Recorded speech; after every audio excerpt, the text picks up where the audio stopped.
Okay, we are off to chapter 7, I guess backwards to chapter 7. We're going to talk about chapter 7, which is some energy conversation that they move now to this class rather than 200A. And then we'll go forward and cover kind of the rest of thermodynamics along the way. Last time we completed the last part of chapter 15, which was about KSP and also KF. And again, so this will start exam 3 stuff here. So again, our exam 2, which is after spring break, is 14 and 15, I believe. And this will then be exam 3. We're going to talk a little about energy in this chapter. So let's talk a little bit about it. When we talk about energy and sort of thermodynamics, which is sort of the first part of our energy is sort of the first law of thermodynamics. We oftentimes talk about a lot of times the system and sort of the surroundings. So when we think about what's going on, we typically will have a system, and a system pretty much could be anything that you're interested in. So for example, in the laboratory, our systems are, like our test tubes or beakers or flasks, whatever we're doing, sort of the reaction that we're interested in. Then obviously everything else outside of that is the surroundings. And a lot of times here in chemistry, we look at a lot of times the flow of energy, for example, from the system to the surroundings. And we could also have a flow of energy from the surroundings to the system. So as we will talk about, sort of the first law of thermodynamics is the law of conservation of energy, which means energy cannot be created nor destroyed, but can be transformed into other forms of energy. And when we think about energy being sort of transferred in chemistry and in processes that involve energy, we do oftentimes sort of think of it as like a nice perfect transfer of energy, which means, for example, if the system were to lose a certain amount of energy, like lose, say, 500 kilojoules of energy, the surroundings would then pick up that 500 kilojoules of energy. So again, sort of like a nice perfect transfer, if you will, of energy from one place to the next. When we talk about systems, there's a few different types of systems we come across. An open system, and in an open system, you could exchange both mass and energy with the surroundings. Like if you had a beaker, you could pull out solution from the beaker. You could also obviously have heat flow in and out of the beaker in that type of situation. A closed system, like if you had a flask and you put a stopper on it, that prevents obviously mass from leaving the flask, but you'll still have, for example, a nice flow of energy in and out. And then we have an isolated system where pretty much it's nice and sealed. There's no transfer of mass or energy with the surroundings. And that's sort of what we see in this system here. Nice open. We could take stuff out, put stuff in, and obviously our heat transferring. Pop on a stopper there, going to prevent stuff from leaving, but still have that heat exchange. And here in sort of an isolated system, sometimes they use that in like a calorimeter, for example, to figure out calories of food. They put it in something like that and they burn it. And there's no heat exchange with the surrounding air. So all the energy coming into that water, for example, it's all a result of your food getting caught on fire and releasing that amount of energy. Now, when we talk about energy, energy is really the capacity to do work. And there are different types of energy. There's chemical energy, and that's energy stored within a structural unit of a chemical substance. For example, when we make bonds and we break bonds, there's a certain amount of energy associated with those processes. If I have a bond, for example, and I want to break it, does energy need to be put in or released to do that? We actually need to put energy into that. So if you have a bond and you put energy in, everybody gets enough energy, they wiggle away from each other. Exactly how it happens, by the way. And they can then separate away from each other. Opposite is true when we actually make bonds. You actually need to release energy. So before you make bonds, everybody has a lot of energy. So as they release energy, they slow down. And now they could kind of come together and in that process. Now, I think we've talked about previously, but just to remind everybody, when we talk about exothermic, right, that is typically the process where we release energy. And that is a process that happens, for example, when we make bonds. And endothermic, in terms of energy, is really a process where we absorb energy. And for the example of the bonds, that would be where we're breaking bonds. Again, kind of putting energy in to do so. There's potential energy, which is the energy based on the position of an object. The classic textbook example, right, is the giant boulder on top of the hill there is about ready to come off. It has a certain amount of potential energy, right, based on its position. And for example, if it does go over the hill here, that potential energy will be turned into, say, kinetic energy, which is the energy of matter that possesses due to motion, until it obviously splats back down here on the ground. Hopefully nobody's underneath the giant boulder. But when it does hit the ground, it will then transfer energy to the ground. Again, hopefully not the person standing there. And that energy will also get, again, dispersed to the ground as well. It will end up with a lower potential energy than it started with as a result of that. And that is, again, the law of conservation of energy, which is really the first law of thermodynamics. It is energy cannot be created nor destroyed, but again, can be transferred from one form to the next. And as I mentioned before, we do sort of think about it like in chemistry as this nice perfect transfer. Again, if somebody's losing energy, somebody has to be gaining energy.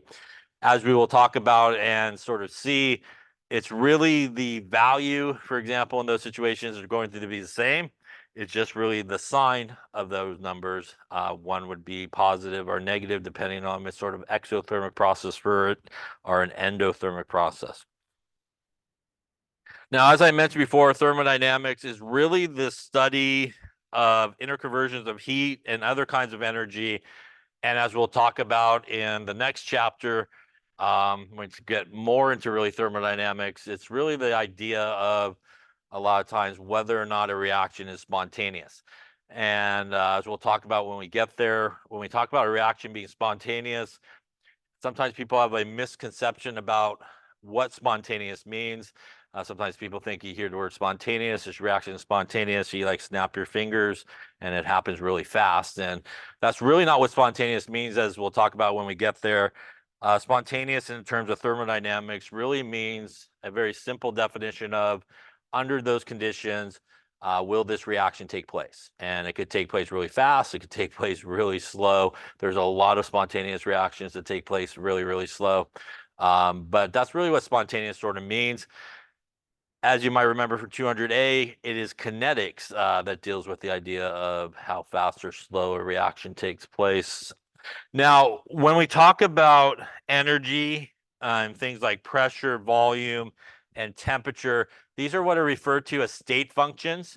And state functions are pretty much properties that really doesn't depend on your path or how you get there. There's really only kind of two really important things in terms of state functions, and that's pretty much like where you start and where you end. Those are pretty much the two most important things in the state function. So if we look at these hikers here, we have the blue hiker here that took the more direct route up the mountain. And we have the red hiker here that took the more scenic path around the mountain. And in terms of their potential energy, there is really no difference here because they both started in the same spot. They both ended in the same spot. So when you take final minus initial, that is going to give you kind of your change in potential energy in this case. So change in energies like that, that's also why we oftentimes, when we calculate things like change in energy, change in pressure, volume, or temperature, we take basically final minus initial, and those are really the only important things that happen. As you may also know, or you will know, I guess, by the time we're done with this chapter, not all reactions, again, occur in a one-step process. There's many reactions that occur in multiple little kind of reactions that when added together gives you the overall reaction that you're looking at. And in terms of energy, all you have to do is add up all the steps together and all the energy, and you'll get basically your final minus your initial. Any questions on that there? When we think about a chemical reaction, for example, and we have our reactants that go to our products, when we think about a chemical reaction, as we'll talk about in this chapter, when we calculate things like enthalpy, basically a lot of times what we do is we take the energy of our products minus the energy of our reactants. And in terms of a chemical reaction, really your products is your final state and your reactants is your starting state, right? Or your initial state. So a lot of times we take everything from the product side minus the reactant side, especially when we're calculating things like energy or enthalpy. And that's, again, basically that difference of, kind of where you ended to where you started is really the most important thing. Now, when we talk about energy, there's a number of energy units that we come across. And let's talk a little bit about some of those. I would say probably the big two in terms of energy are joules and kilojoules. These are probably the two, I would say most important, but probably the two units that you see the most when you're dealing with energy. The relationship between those, by the way, right, is 1,000 joules is equal to 1 kilojoule. The SI unit for it is Newton meters, which you don't see all that often anymore. But you do see this relationship come up a lot, and this is not negative. This is all just from PowerPoint, obviously, here.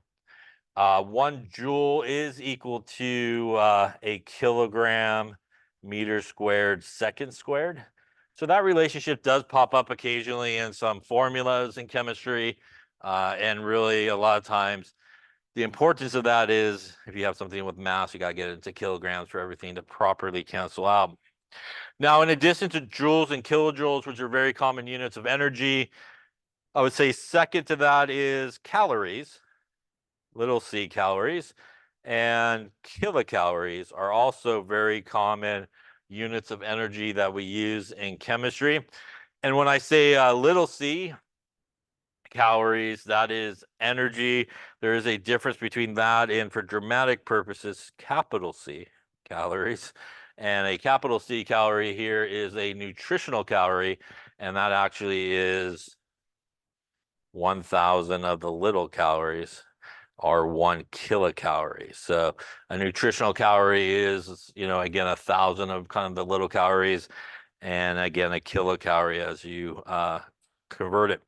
A conversion between joules and calories is there are 4.184 joules is equal to a calorie.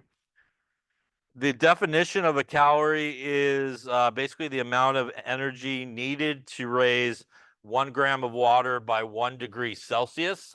That's basically your definition of a calorie. You may also maybe recognize 4.184, as we will see a little bit later on this chapter. That is known as the specific heat capacity of water, liquid water. So if you remember specific heat, whenever they teach that these days in the school, I think maybe in 100 you do it. That is the number that we use for specific heat capacity of water. One way we use energy is to change the temperature of a substance. If somebody is gaining energy and involved in sort of an endothermic process for themselves as they absorb all this energy, one reflection of them basically absorbing this energy is we typically will see the temperature start to increase, right? So the temperature will go up as they basically gain all this energy. Vice versa, if somebody loses energy, typically we will see the temperature go the opposite way. We will start to see the temperature drop in that particular case. Now, there is a sort of difference, for example, between temperature and, say, something like thermal energy. Thermal energy is the energy associated with the motion of atoms and molecules. The more the vigorous motion of the atoms and molecules you have in a sample, the hotter the sample is, and the greater the thermal energy. Thermal energy is related to, as I mentioned, basically the number of particles and atoms you have in there. So things typically will have a greater thermal energy if there's a lot more atoms or molecules present. And there is a difference between sort of thermal energy and temperature. And that difference is, for example, if we had a coffee cup that has 70 degrees Celsius and a temperature of the, say, bathtub has 40 degrees Celsius, even though the bathtub has a lower temperature, it actually has a greater amount of thermal energy because there's way more molecules of water, obviously, in the bathtub than you have in your cup of coffee, even though the cup of coffee has a higher temperature.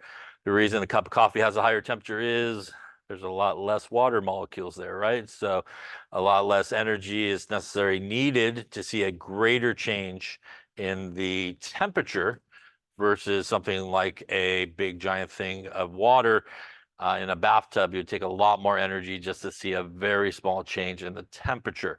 That is, as we'll talk about, specific heat capacity of water is 4.184 joules per gram per degree Celsius, which means for every gram of water, you got to put in there 4.184 joules of it. So if you have a bathtub full of water, that's going to take a lot of energy just to see a little bit of a change in terms of the temperature, rather than a small cup of coffee, which doesn't have that much mass of water there. You're going to see a much greater change in the temperature, even though it has less thermal energy. Now, heat is defined as the flow of energy due to a temperature difference. And heat always flows from cold to hot, hot to cold. Which ways go?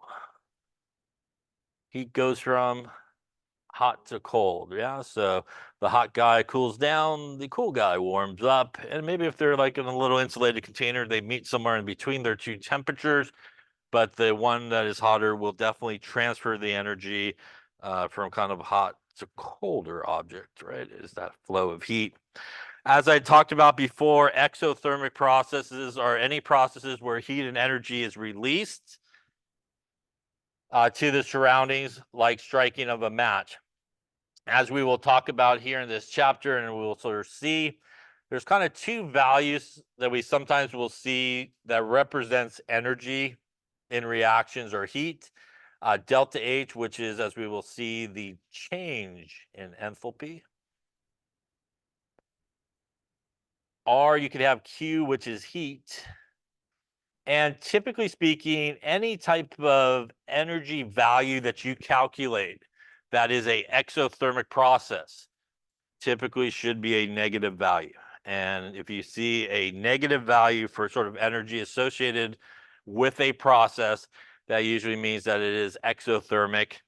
Endothermic, on the other hand, as I mentioned, involves energy being absorbed. And the same two sort of values are very commonly used. And these guys will typically end up being a positive value in a endothermic type process. So if you're given a reaction and they give you like the delta H value at the end of it, and if it's a negative value, that would indicate that overall that process is going to be releasing energy. And if you got more of a positive value for delta H, that's going to be an endothermic process. In terms of exothermic and endothermic, the number really doesn't matter. It's actually the sign that matters, which is why whenever you do any type of calculation that involves energy, you should keep the negative sign if you get a negative value. And obviously it should be positive if you get a positive value, because it does indicate what is happening in terms of the process of energy. Is it exothermic or endothermic? Any questions on that there? All right. These are energy diagrams here, and these are two different energy diagrams.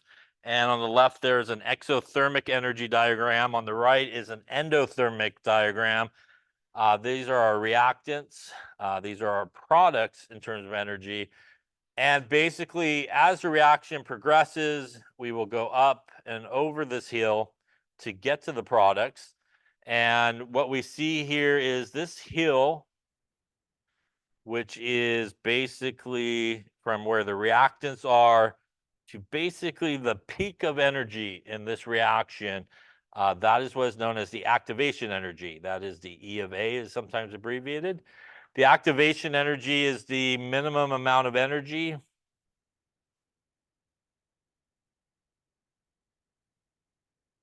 needed for a reaction to occur.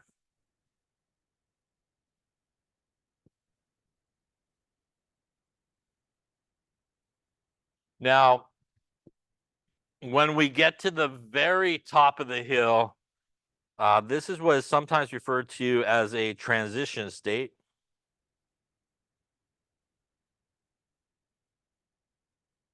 And as you may know, in order for a reaction to take place, a couple of things pretty much need to happen.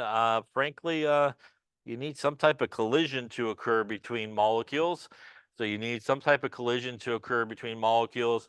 Now, when we do have molecules that collide, it doesn't necessarily mean that you will get products to form. They actually do need to collide with each other in the correct sort of spot, like the active spot of each of those guys. And in addition, they do need to hit each other pretty much with the right amount of energy, which is kind of like that hill there, that energy to get up and over the hill in order for products to form. So what happens, for example, as we go from, say, our reactants to our products is as we start our reaction here, we're going to be breaking some bonds. And at the same time, we're going to actually be making some bonds as well. So as this guy is sort of progressing up this hill, we have some bonds starting to break. We have some bonds that are starting to form, some partial bonds. And we got this sort of intermediate that occurs at the very top of the hill. You'll have this little guy up there at the very, very top, which is sometimes referred to at the very top of the hill as the activated complex or the transition state complex. And what that essentially is at that point is a substance that pretty much has some partially broken bonds and some partially made bonds. And it is pretty much at the peak of energy in this reaction. And as we know, hopefully in chemistry, things like to be in high energy or low energy. Which one's more stable? Low energy, right? So here we're at the peak of energy, which is a really, really unstable situation. That's why a lot of times for a lot of reactions, that transition state complex is very hard to isolate because frankly, when it gets up there, it's just going to want to kind of drop down to the other side really quickly because it's very high in energy. It's not a very stable situation. It's going to kind of go down into the products really, really quickly. And as I mentioned, that's why a lot of times it's very hard to isolate that little product that you get there. Now, when we look at the reaction here on the right, we have our reactants and our products here. And we do have our activation energy, which is here.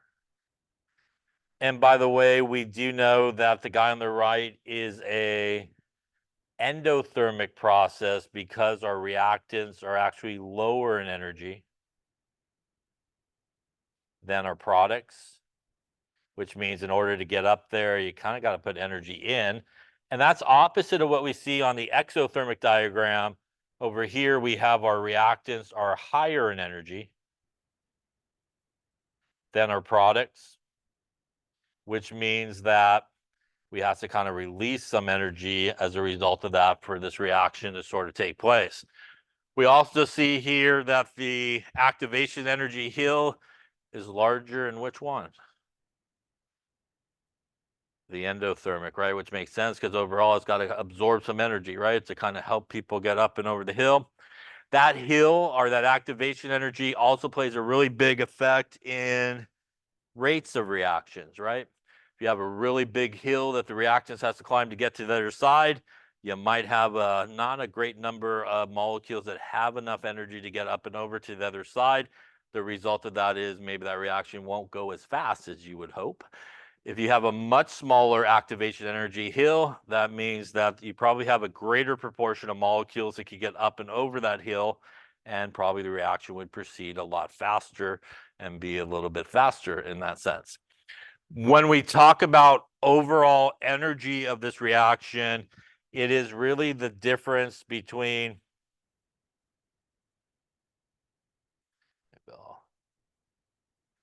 erase some of that so we can see. There we go. If we look at the energy difference between, for example, here in our exothermic of where our reactants are to where our products end up, this is basically our delta H for this reaction, our change in enthalpy. And to be honest with you, as we will see, to calculate the change in enthalpy of a reaction, you take the delta H of your products, which is your final state, minus the delta H of your reactants, which is your initial state. And if we just look at number-wise what's happening here, our reactants are higher in energy than our products here. So we're going to have a small number minus a large number. And when you take a small number minus a larger number, you end up with a negative number, right? So if you took like 4 minus 10, right, you got negative 6 in that case. And that's different than what we see here with our endothermic. The difference between the energy of the reactants and the products here is going to be the delta H. And if we look at that reaction, again, the delta H of the reaction being the delta H of our products minus the delta H of our reactants. In this case, our reactants are lower in energy than our products, so we will have actually a larger number minus a smaller number, and that is why we will end up with a positive value for delta H for our endothermic type process. Questions on that there? Yeah. Now, one way, speaking to sort of speed up a reaction, as you might know, is we could add a catalyst, right, to a reaction. And a catalyst is, again, not a reactant. It is not a product, and it does not get used up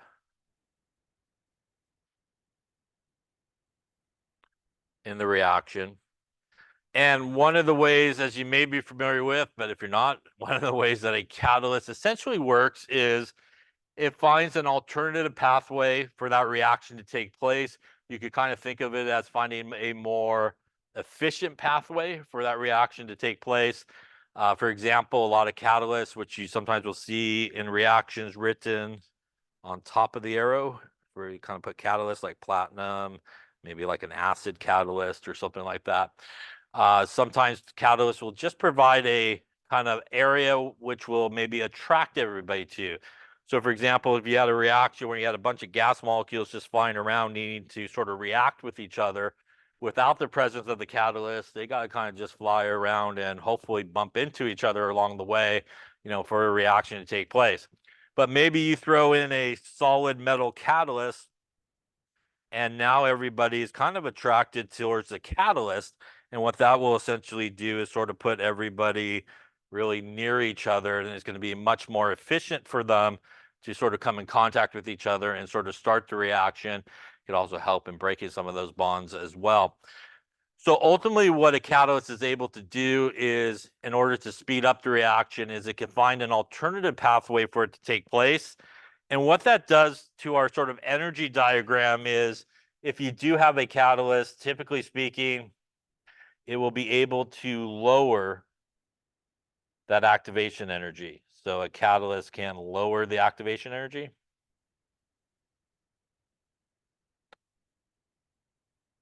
And by lowering the activation energy, what it does is it provides a much smaller hill for reactants to climb to get to the other side. And what that typically will mean is you will now probably have a greater amount of reactants that have sufficient energy to get up and over the hill to the other side. Just like us, we would not want to walk the giant hill, but if we had the choice of the little hill, right, more people would choose probably the little hill than the giant hill to go up and over to the other side. Any questions on energy diagrams there? So always, if you see an energy diagram where you have reactants higher in energy than products, that's always exothermic. Energy should be released overall. And if you have an energy diagram where reactants are lower in energy than products, then it should be an endothermic reaction and energy should be absorbed. And that's what we see here, just another version of some of these energy diagrams. This is the formation of water. Overall, our reactants are higher in energy than our products, which means energy has to be given off to the surroundings. And vice versa here, a little decomposition reaction of mercury 2 oxide. If you decompose this mercury 2 oxide, it will actually make some mercury and some oxygen. Our products are actually higher in energy than our reactants.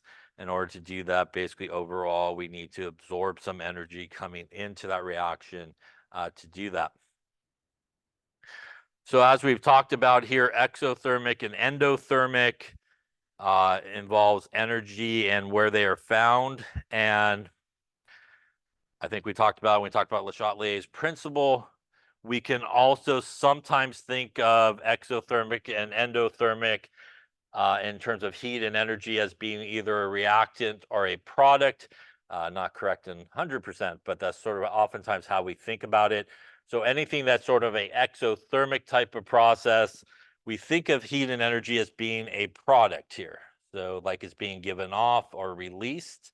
And that's just obviously a value written on the product side there that involves energy.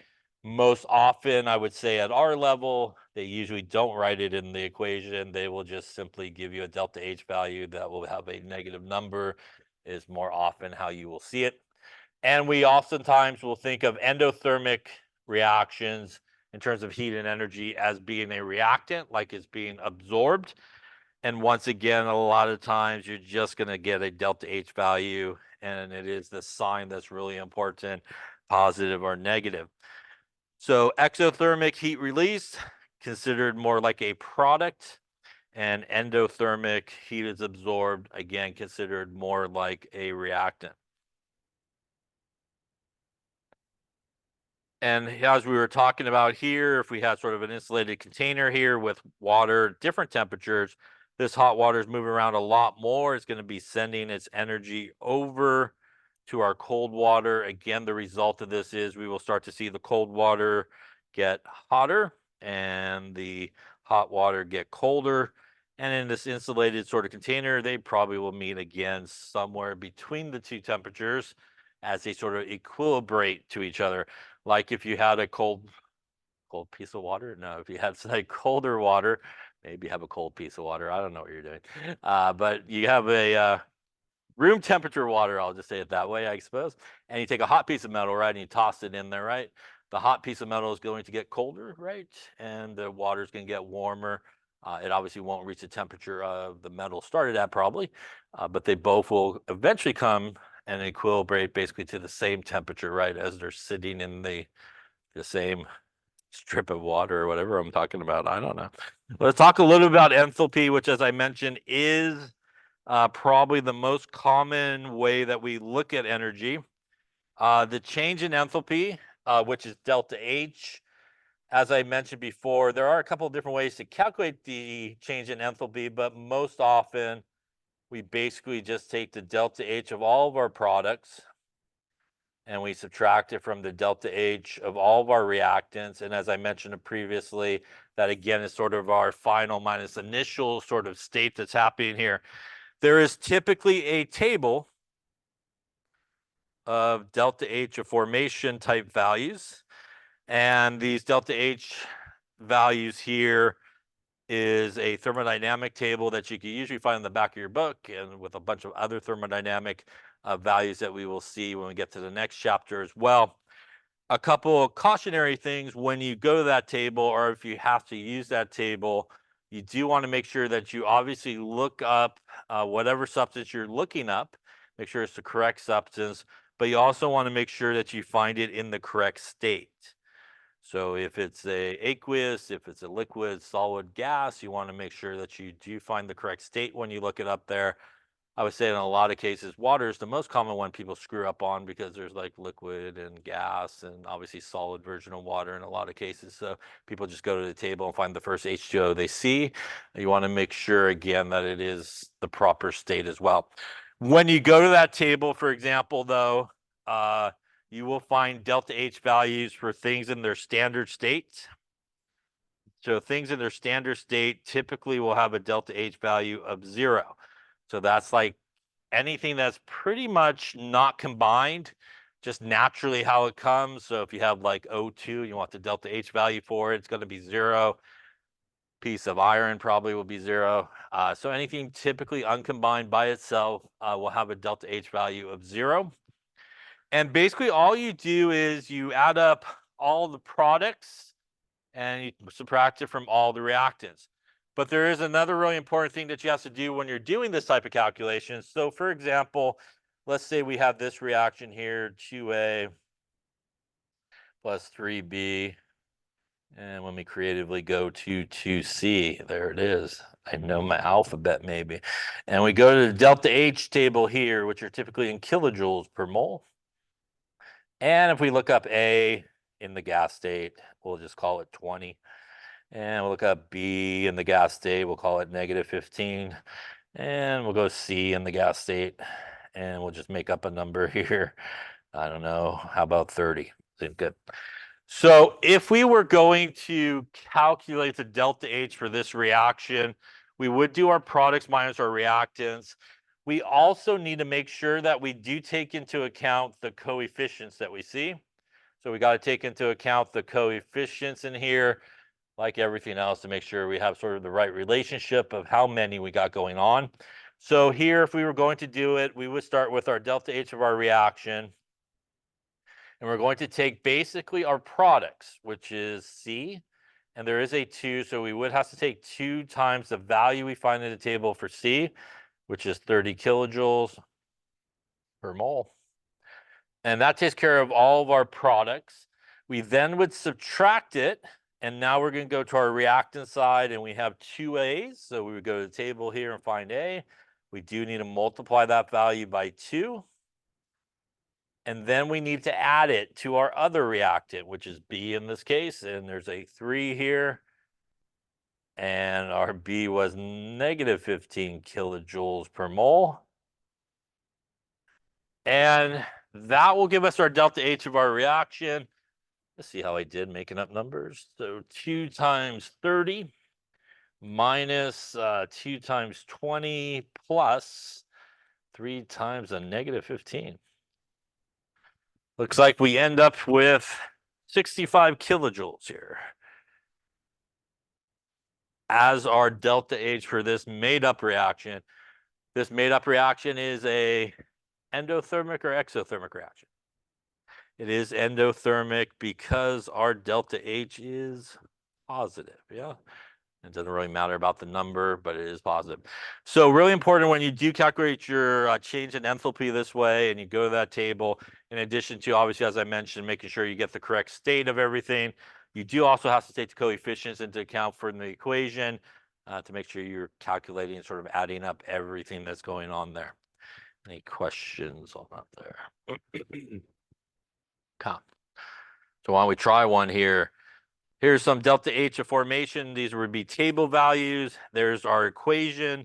So take a moment there and calculate the delta H of this reaction and see what you come up with.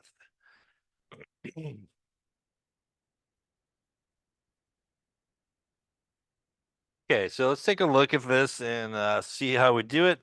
So clearly, if the numbers weren't given to you in the problem, back of the book is typically where you can find these tables.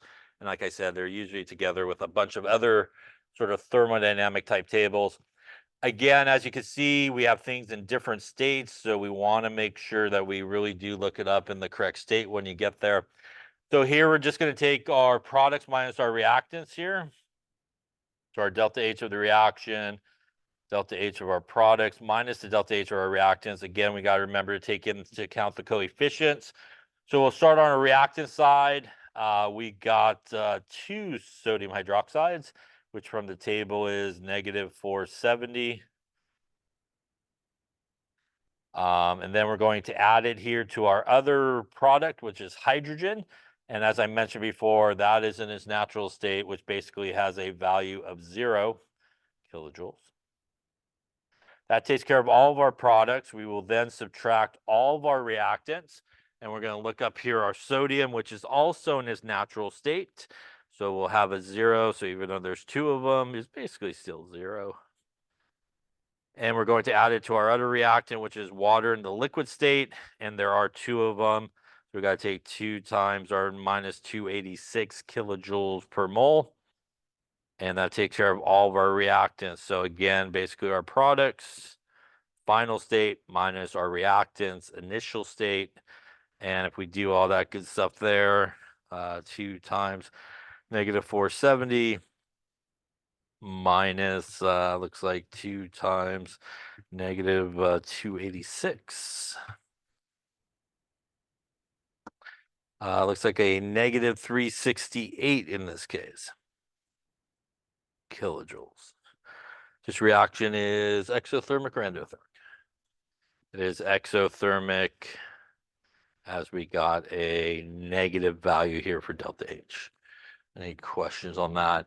If you're curious, the 2 and the coefficients, as we know from stoichiometry, are considered the moles, right? So that's how the moles cancel out there, right? When we multiply it by the coefficient, essentially. Any questions on that there? All right, let's try one more here. I'll make it bigger since it looks small. And that 0 is just hanging out in the middle there. There we go. All right, calculate delta H for this one. Is it exothermic, endothermic? A little combustion reaction. Here we're going to do our products minus reactants.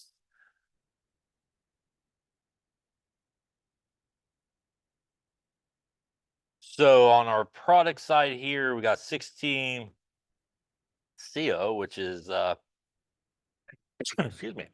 Thank you. Minus 110 kilojoules per mole.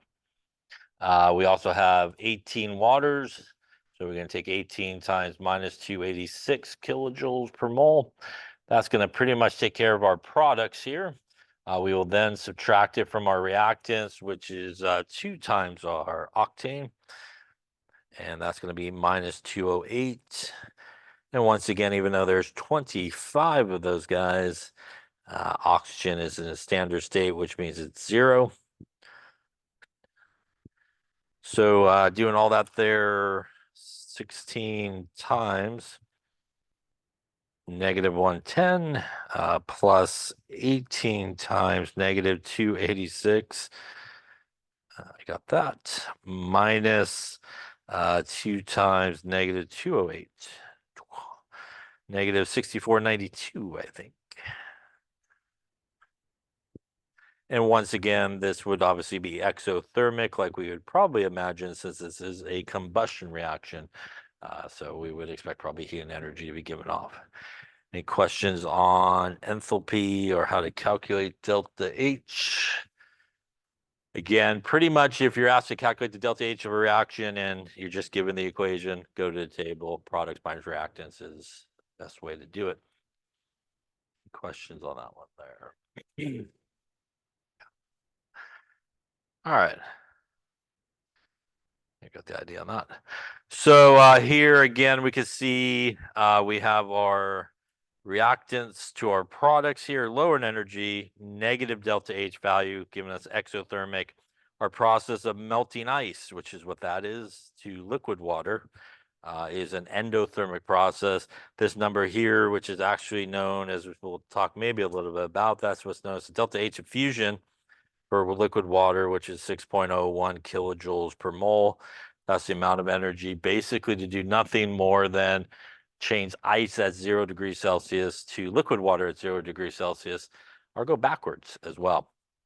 In this case, we're going from ice to liquid water. That's an endothermic process, so energy has to be put in.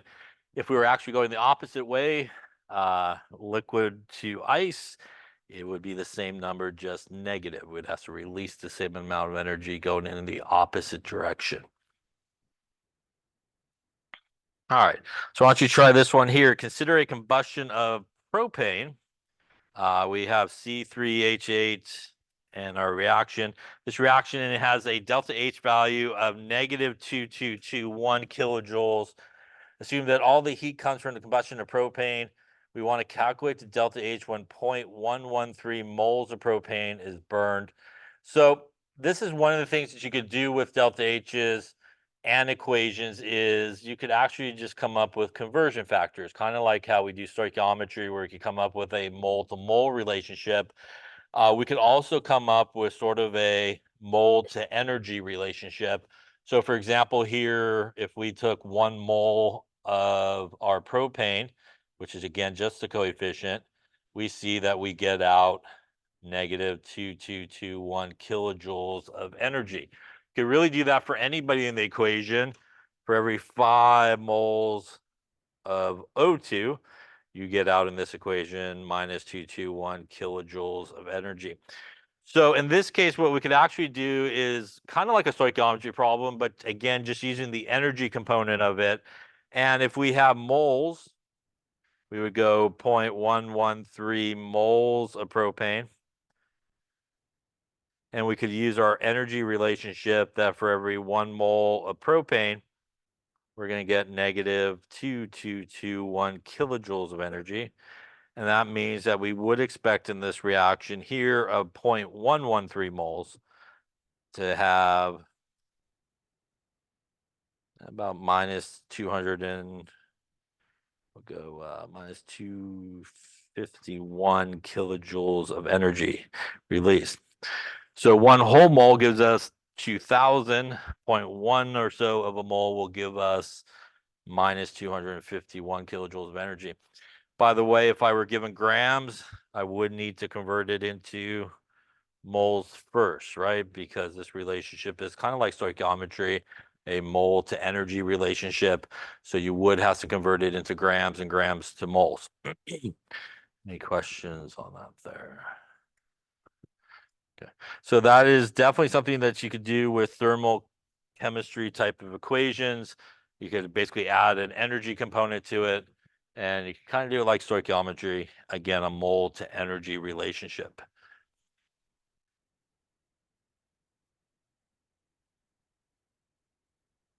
All right, let's talk then about specific heat and specific heat capacity. And the specific heat capacity is the amount of energy required to change 1 gram of a substance by 1 degree Celsius. It's very similar to the definition of a calorie. And there is a specific heat equation, which is Q is equal to ms delta T. I personally roll with S for specific heat capacity. Some people roll with C. And some books will roll with SH as well. So you'll sometimes see any of those. Again, personally, I go with the S because it just seems simpler. We'll go with S. This is a couple of things here. Q is heat or energy. And it has one of 2 units. Typically, joules or calories are typically the units that you have with Q. M is mass, which is usually units of gram. S, as I mentioned before, is specific heat capacity. And this is the guy that has 3 units. It is either joules per gram per degree Celsius or calories per gram per degree Celsius. Those are the 3 units that they are. And delta T here is the change in temperature. And this is one of the few chemistry equations where you could leave it in degrees Celsius. You don't convert it to Kelvin. And that's because usually the specific heat capacities that we use are in degrees Celsius. If you do it in physics, they usually have you convert it to Kelvin, but here we keep it in degrees Celsius. And it's one of the few ones that you actually do that. Now, as I mentioned before, this equation can be calculated to help you figure out how much heat is either really being released or absorbed in an energy in a reaction that's taking place. When we do delta T, it is really important that you always do the final minus the initial. Now, sometimes people are taught early on, don't worry about it, just take the difference. It doesn't really matter. It does matter in our case, and it shouldn't matter when you're doing energy calculations because M is mass, and that should always be a positive number. Specific heat capacity is a positive number, which means the only thing that will turn Q into either a positive or negative number is actually the change in temperature. So you want to make sure that you always do final minus initial. That way, if you get a negative change, you know that you have a negative situation happening, and that's an exothermic process. And if you have a positive, it'll be an endothermic process. So when we calculate Q, if you end up with a negative exothermic process, heat and energy released, calculate Q and you end up with a positive number, endothermic process, energy being absorbed.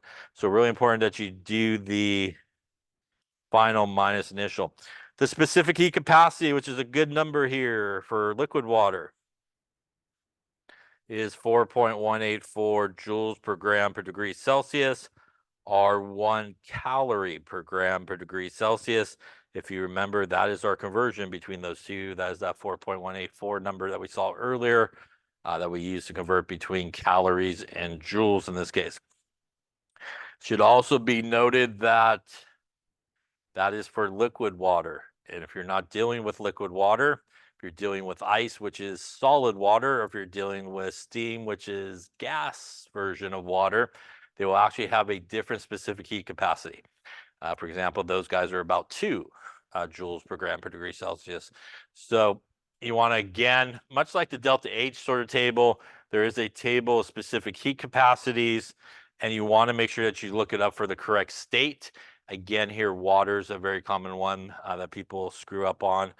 So again, if you're not using liquid water, you got to make sure that you're using the specific heat capacity for ice or steam so that you have the correct value and you're not off, hopefully, in your calculation.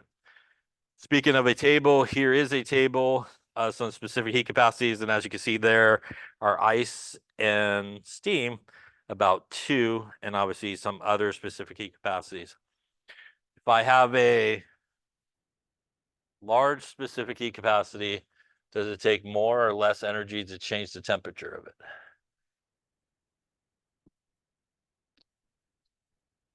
The specific heat capacity is joules per gram per degree Celsius, which is the definition. Energy required to change 1 gram of a substance by 1 degree Celsius.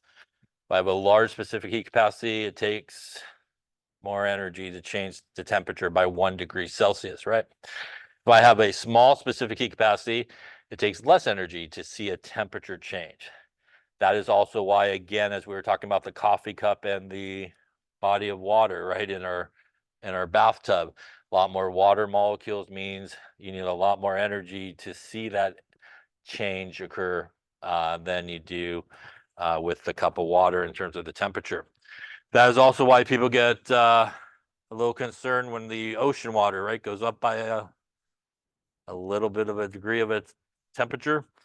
Water has a very high specific heat capacity. So if you think about how much water there is in the ocean, and just to move it that little tick of a degree is an enormous amount of energy just to have it go up by that little bit.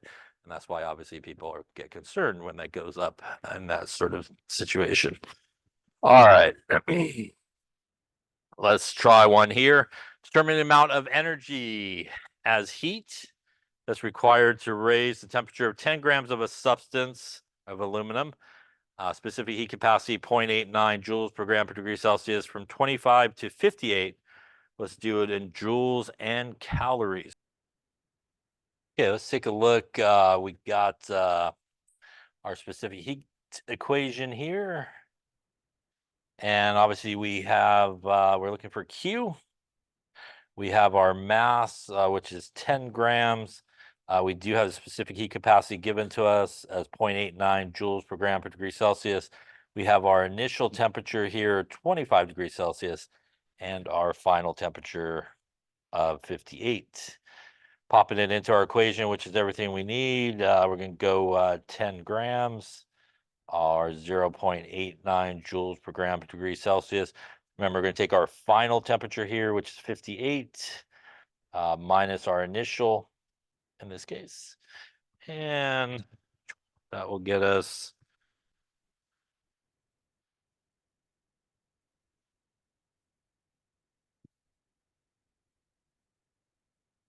looks like 293.7 grams canceled, degrees Celsius canceled, leaves us joules. Or if we're still significant figuring at this point, maybe like a 290 on the significant figures. Yes. Any questions on that? Our Q here is positive, which means it's endothermic, and we also see that from the temperature change. temperature increased, right? It went from 25 degrees to 58. Only way to do that is to absorb energy. So that all makes sense in terms of the value that we got. Any questions on that there? All right, let's try another one here. We have 294 joules of energy is transferred to a 10 gram sample of silver at 25 degrees.